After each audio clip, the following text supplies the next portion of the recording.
안녕하십니까. 박철호 메밀TV 박철호입니다.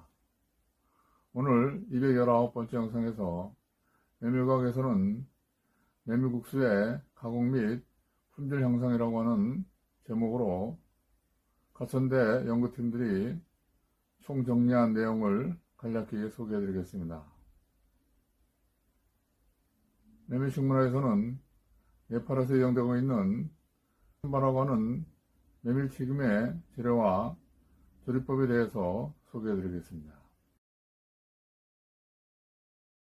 메밀국수의 가공과 품질 향상에 대해서 알아보겠습니다. 오른쪽의 표일은 잡메밀과 쓴메밀국수의 특성을 간략히 정리한 것입니다. 첨가제 없이 100% 메밀가루로 만들어지는 메밀면과 60% 메밀가루와 40% 밀가루로 섞는 혼합면 두 가지로 재면이 됩니다. 일본 음식협회는 메밀가루로 35% 혼합하는 것을 의무 규정으로 하고 있습니다. 글루텐이 없는 면 생산에는 쓴메밀보다 보통 메밀, 즉 단메밀이 더 나은 것으로 알려져 있습니다. 층별 가루의 해분과 단백질 함량은 안에서 바깥쪽으로 갈수록 더 증가되는 것으로 알려져 있고, 하얀 가루일수록 더 높은 탄력감, 씹힘성, 회복지수를 나타내는 것으로 알려져 있습니다. 또 진한 새 가루로 조리된 면은 더 높은 절단 스트레스와 압착 저항성을 갖습니다.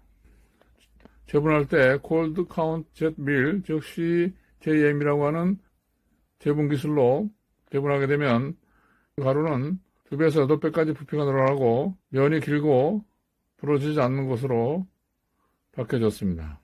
메밀면은 주로 절단과 압출 두 가지 방법으로 만들어지는데요.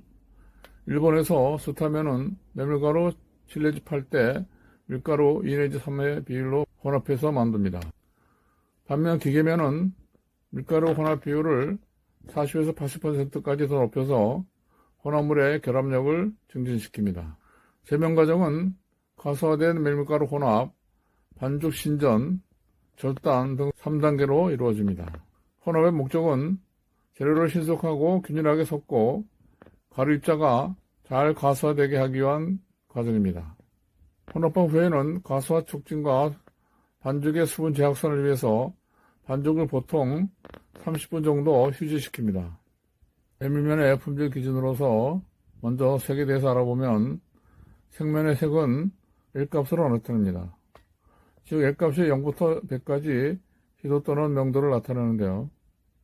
A값은 마이너스 128부터 플러스 120도까지 적색도를 나타내며 B값은 마이너스 128부터 플러스 127까지 황색도를 나타냅니다. 60%가 함유된 가루는 평균 L값이 64.02, A값은 0.41, B값은 27.78입니다. 반면에 밀가루의 경우는 평균 L값이 78.01, A값은 1.22, B값은 19.57입니다. 바로 빻은 가루로 만든 메밀면은 A와 B값이 높은 편이고, 반면 내분층은 낮은 A와 B값을 나타냅니다. 살기를 위해 가열된 증기의 적용은 메밀가루의 색을 부정적으로 변화시키지는 않습니다. 조리 품질에 대해서 알아보면 메밀면의 조리 품질에 영향을 주는 지수는 조리 손실, 적정 조리 시간 OCT, 수분 흡수, 평균 지수, 조리 파손율 등을 포함합니다. 겉면의 적정 조리 시간은 320 내지 330초인데 비해 생면은 140 내지 180초로 더 짧은 적정 조리 시간을 나타냅니다. 조리 손실률도 겉면이 16.6에서 44.4%인데 비해서 생면은 11.6에서 22.3%로 조리 손실률이 더 낮습니다. 메밀가루 혼합물이 80%일 때의 파손율도 겉면은 37.5%이고 생면은 21.3%로 생면이 더 낮습니다. 압출한 메밀가루의 양이 20%에서 80%로 증가하면 메밀면의 조리 손실도 증가하게 됩니다. 밀가루와 메밀가루를 혼합한 가루에 소듐 알지네이트와 산산검을 첨가하면 면의 조리 품질이 향상됩니다. 옥수수 전분을 함유하는 면은 감자 전분을 함유하는 면에 비해 비교적 낮은 조리 손실률과 높은 무게 증가 및 평균 부피를 나타냅니다. 소비자에게 질감 지표로 가장 중요한 것은 탄력성과 경도입니다. 메밀가루 8대 밀가루 2의 혼합가루의 반죽은 0.929TU의 높은 탄력성을 나타내는 반면 밀가루가 없는 메밀가루만의 탄력성은 0.292TU입니다. 혼합가루 대 밀가루의 양자간 점착성은 0.410TU 대 0.099TU, 씹힘성은 0.076TU 대 0.012TU, 경도는 0.197TU 대 0.432TU, 부착성은 0.018TU 대 0.292TU입니다. 질감 개선, 즉 메밀면의 경도는 낮추고 탄력성은 증대하게 하는 방법으로 전 젤라틴화, 고온 또는 수증기 피우기, 발효, 고가수화 압력 등이 사용이 됩니다. 또 메밀가루에 수산화 칼슘을 첨가해서 조리하게 되면 메밀면의 질감을 개선할 수가 있습니다. 즉 0.2% 농도의 수산화 칼슘을 사용해서 물을 쓰지 않고 가루 부풀림을 증가시킵니다.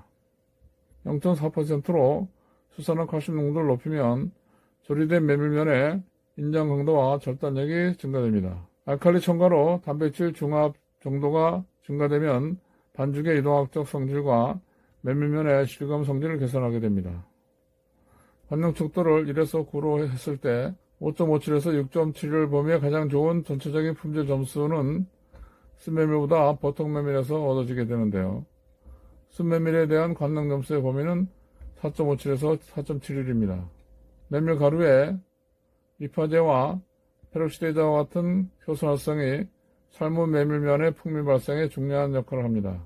또 메밀에는 글루텐이 없고 친수성 글로불린과 알부민 간의 결합 부족으로 메밀가루 자체의 점성을 갖지 못하고 메밀가루와 밀가루, 마, 계란의 혼합물로 만들어져서 부서짐을 줄이게 됩니다.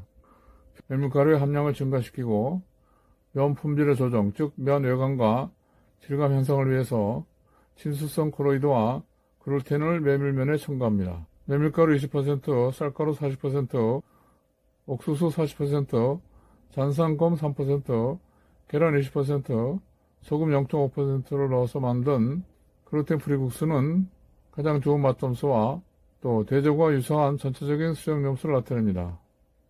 반면 결합제 첨가는 루틴 함량을 감소시키고 메밀의 순수하고 청량한 맛을 손상시킵니다.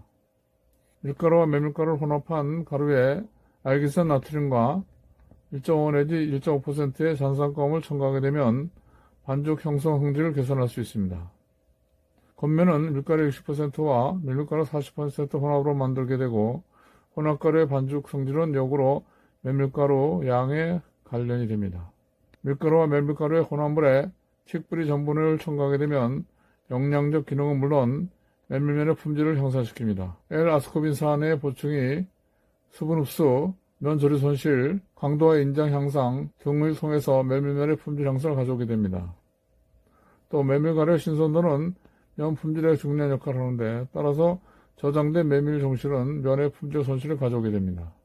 또 메밀 종실에 대한 과열된 전기 처리는 지질산화효소, 즉 리파제, 페록시다제, 리폭시네게제와 같은 효소를 불활성화시켜서 저장된 메밀로 만든 면의 풍미태화를 지체시킬 수 있습니다. 전 젤라틴화 처리된 메밀가루를 만든 면은 처리하지 않은 원래의 메밀가루로 만든 면보다 비교적 더 좋은 질감 성질과 관능 품질을 나타내게 됩니다. 다른 전 젤라틴화된 전분 첨가는 쓴메밀 반죽 시료의 인장 강도를 향상시켜줍니다. 비타민 D2가 풍부한 시다케 버섯과 김유래, 칼슘과 같은 기능성 재료를 첨가하면 냉메밀면의 품질 증진에 도움이 되며 동시에 미생물에 대한 안정성과 쓴맛, 씹힘성, 윤기, 탄력성, 버섯 풍미와 같은 관능 특성 유지를 가능하게 해줍니다. 그래서 5도에서는 6일, 영하 18도에서는 8주간 관능 특성의 유지가 가능합니다. 10초간 4도 냉수가 겔망 구조 형성과 압출된 메밀면의 물 분자 보유를 용이하게 합니다.